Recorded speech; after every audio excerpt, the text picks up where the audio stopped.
जब बैठी दरवाजा पे निहारे आम के बंगला से, कहला वो पर्दा हटावा से सुनरी तुम जंगला से।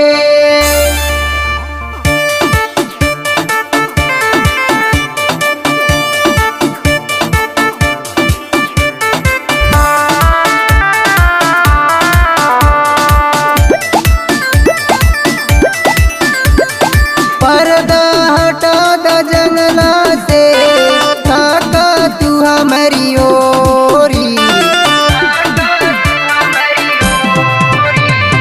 पर्दा हटा द जंगला से, ताका तू हमारी ओरी। अखिया मिलाला हमरा से, काहे ला जालू गोरी। अखिया मिलाला हमरा से, काहे ला जालू गोरी।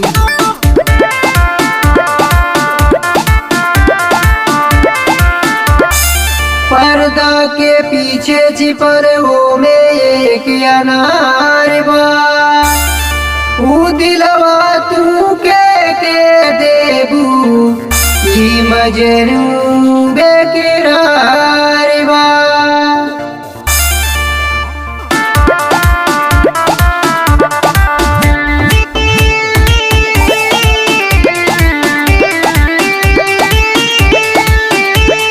निदिया न हमके आवे, हे गोरी सुन बतिया, तोहरा याद सतावे, हमसे मिला लयखिया।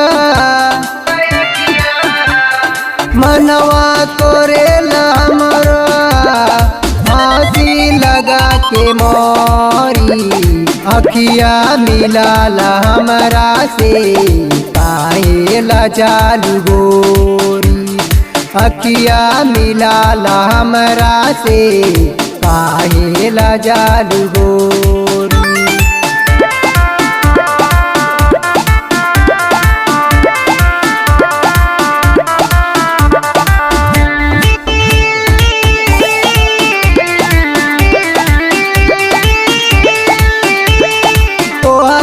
के देखी गोरिया हो गईली हम दीवाना, कौला कबूल प्यार के जोनी कोरा तुमाना।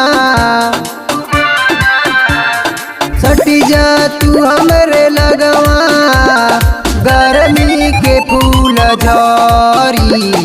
अखिया मिलाला हमरा से, काहे ला जालू गोरी।